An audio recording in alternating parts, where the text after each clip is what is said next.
Good day, ladies and gentlemen. This is Daniel Umstead, host of the RNG Radio Show, and I got another talk show host actually on the RNG Radio Show, the one, the only Kimberly Cloud via the Kimberly Cloud talk show via Facebook. So, Kim, I'm just really excited to have you here today.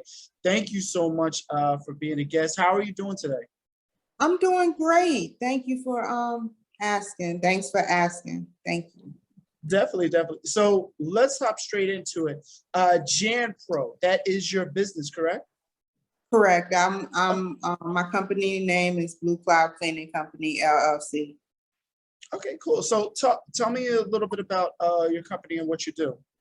Okay, I started it in March of last year, and it was such a marvelous job.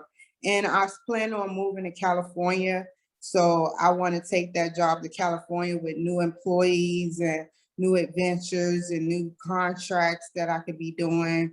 But when I started in March, I did up to 5 contracts, had up to 5 employees, and they did a marvelous job. But so they did a marvelous job. All right. And where can folks actually learn more about your business on social media? It is at Instagram.com, and it is /Blue Cloud Cleaning Company, LLC. Okay, great. Awesome. Now, I know we talked a little bit before the show. There was something that happened at the Philadelphia VA Veterans Center early part of June. Can you further go deep into that? Yes. So on the 7th of June, I got here from homelessness. And when I got here in Philadelphia area for homelessness, I went straight to the VA because the VA in Baltimore, Maryland was a good VA. They treated me right away for anything that I had a problem with. You know, patient advocacy was good. Now, I don't know because of the COVID what happened, but what happened was when I went on the 7th, I went to patient advocacy. They gave me a number that wasn't even working. And when the number wasn't even working, I went back to patient advocacy. They had an attitude like they didn't owe me nothing. You know, they gave me a number and found my own way. And so I talked to the manager of patient advocacy, which routed me to the social worker, which when I spoke with what happened was after patient advocacy, I went to the executive directors. The executive director assistant said to go to social work. And when I went to social work, after I went to social work, they put me in housing called Hub Housing. And that's housing for the VA, you know, the VA hospital.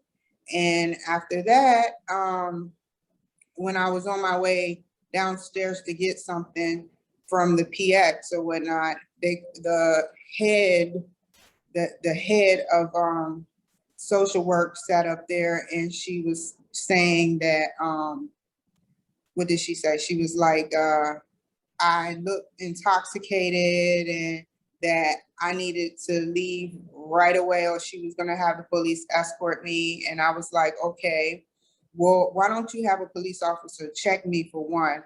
Why would you have me escorting knowing I drive a 2021, vehicle, and after that happened, I went to the emergency room, but they were full. And after they were full, I contacted immediately the White House because I knew what happened was wrong. And I put it on my YouTube videos. And after I did that, I sat up there and after I did, I'm sorry, my mom went blank for a second. After I did that, I went to the security guard, not the security guard, but the VA police. And they told me, they were like, go stay at a shelter for the night. So I stayed at the worst shelter where I slept on a mat and they didn't give you a blanket or pillow. When that happened, I came back to the VA that morning because I just couldn't take it no more being there, you know, and your stuff is risk being stolen, you know. So I went back to the VA that morning, and immediately one of the doctors came out and said, Ms. Cloud, if you start any, no, you have no reason to be here. I'm going to get the police to escort you if you have no reason. What is wrong with you? And I was like, whoa, what's wrong with me is a little bit of everything. I've been in the military, so yeah, I'm a little messed up. And he was like, well, I don't want to hear that. Unless you have a valid reason for being here, then you need to leave. And so I went back to my car before the police came, and I let them know in advance that I was leaving or whatnot. But I was coming back, I had to get something out of my car, and that gave me 15 minutes. So I sat up there, and after 15 minutes, I sat up there and sat in the car where I saw the police officers come outside for I don't understand what reason. And then when I went back in, I told them something was wrong with my stomach. And once they got me back there, I was like,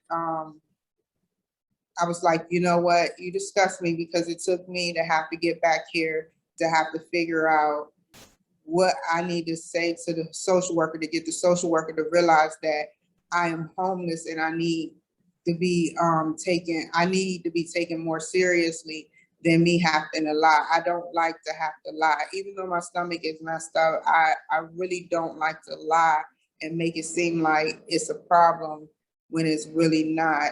All I wanted to do was see a social worker, because the social worker could help me like they did in Maryland. They supposed to help you like they did in Maryland, especially with master's degrees. I have a bachelor's degree, and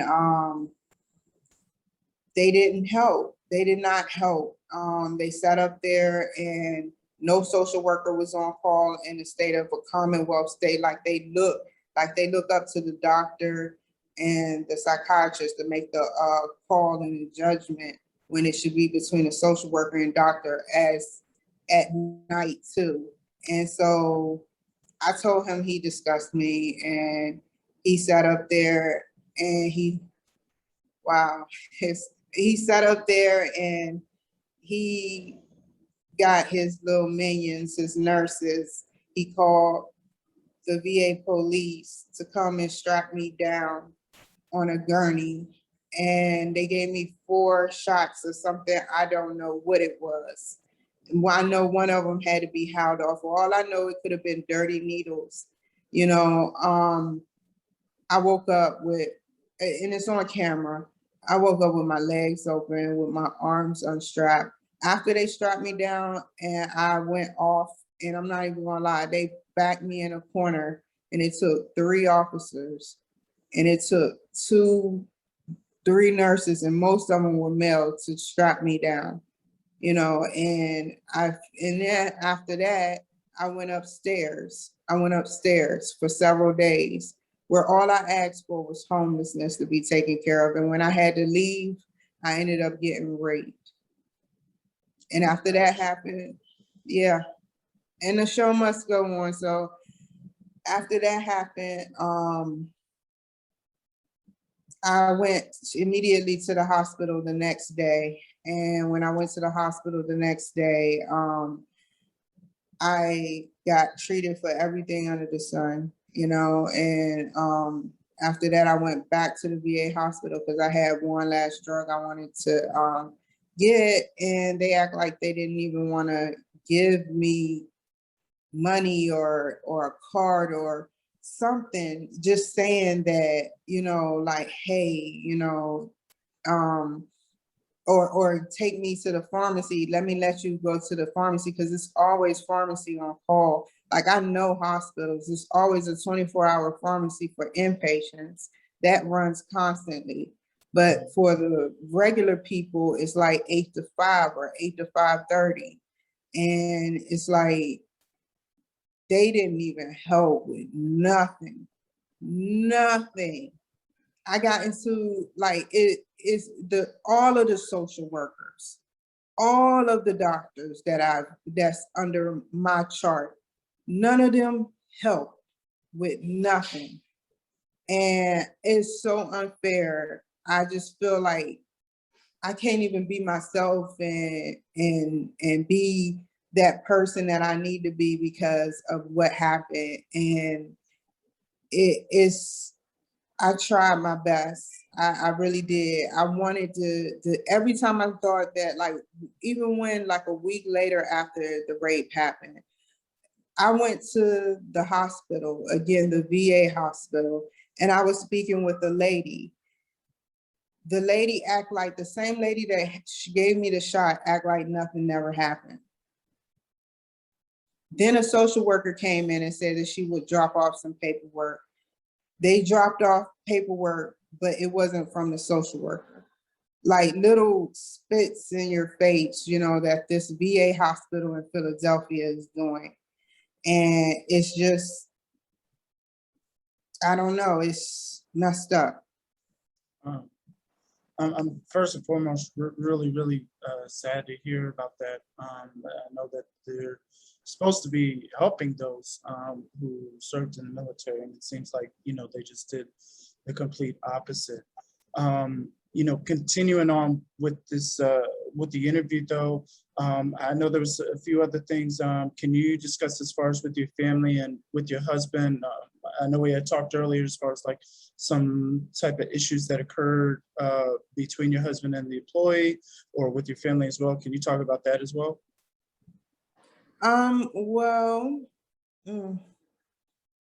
I sat up there and I met him in 2013, and we got married in 2017. And what happened was, you know, when we met and everything went so fast after marriage, you know, I got paid some money from the VA, and I ended up getting a, what was it, investing in a business like we talked about in the beginning. And as time went on, I just felt his unhappiness. I felt it. Like one day we were talking and he was like, well, I'm not your employee, I'm just the help. And I was like, okay. And I didn't still see anything. I was like, okay, you know, hey, it is what it is. And this is just what marriages go through. And after that happened, I started seeing, I had a employee, and I started seeing little advances they were making towards each other. You know, like she would bend over and he would watch her, or she would roll her eyes as I'm trying to tell her what to do as far as cleaning this huge account. And I would, and then when we used to go out to the range, like it was women making advances at him too. So I was starting to put two and two together. And what happened was, when I sat up there and we were arguing, because I was just laying on the ground because of circumstances that I don't even want to discuss. I just was laying on the floor. I'd rather lay on the floor than to lay in the bed with him. So we were laying, I was laying on the floor and we were arguing over him in infidelity. And he was like, I was like, don't touch. And I believed that he had my gun rigged, because when I looked at my gun, it was oil in it, like it's been cleaned. And I was like, something isn't right, because I haven't cleaned my gun, you know. So that's what we were arguing over. And he was like, F this. He sat up there, he took the gun, he put it to my head. He slowly walked away. He went downstairs and he pulled the trigger. There's kids around that were asleep that could have heard those shots. He made sure he immediately, I have it on a ring device, him shooting off the gun, but he immediately the next day picked up the shell cases and knew exactly where, like he's done it before. You know, that's the scary part, you know. And I don't know if he was signaling somebody, or what he was doing. But once he told me, I thought that this was once again marriage. But once he told me about, and I found out about kitty porn, and he told me he wanted 302 me, I sat up there, and that's the reason why that's another reason why he put the gun to my head. And I have recordings of that. But once he knew about, like, I found out about the kitty porn, he knew that I was gonna go to the FBI. So, you know, things started to escalate even more. And so back to the story after that, he sat up there, and after he put the gun to my head, I hope I'm in the right place. After he put the gun to my head, went downstairs, pulled the trigger, and then he said he wanted to have me 302. He said he wanted to have me 302. And so I immediately went to the police and gave up my weapon to them. And after that, you know, we split up. I was on my own. I immediately left that house. I did not feel safe. And I've been homeless ever since. Wow. Wow. And then, I mean, through it all, you still have this company, you still have this business, you know, you're still promoting. So, I mean, my hat goes off to you. I was wearing a hat, definitely my hat goes off to you, Kimberly, through it all. In addition, and I know we talked about it earlier, where can, just as a reminder to folks who are listening, where can folks find more about your company on social media, and where can they follow you at as well? Okay, well, they can follow me on Facebook at the Kimberly Cloud Show. I do little mini shows myself to talk about different various subjects, and that's at K-Drama Free 1984. And on Facebook, and then you can find me at on Instagram at Wigs for Success LLC, Genuinely Michelle Wiggs LLC, and Blue Cloud Cleaning Company LLC. Or you can find me at Kimberly Glover 55 at yahoo.com. Okay. Or you can even call me at 667-225-1067. Perfect, perfect, awesome. And then Kimberly, you have put down here that you have something upcoming as far as a major announcement. Anything that you'd like to share before we take off? Well, I would like to share that I'm supposed to be moving to California, like between the 1st and the 15th. So I'm happy about that. Awesome. And awesome. it give me time to be around a lot of good people, you know. Even though you're a good person, there's no buts. You're a good person. Thank you so much for having me on your show. Definitely, definitely, definitely. I'm looking forward to the success. And I've actually had an individual who was on my show. She moved out to California, and she's just been doing great as far as blowing up her business. So I'm definitely wishing the same to you. So thank you again so much for being on the RNG Radio Show. Really, really, truly appreciate having you here. Like I said, hats off to you for sharing your story, and still through all that, the success that you're getting into and the success that you have right now. So thank you. No, thank you for having me. Thank you.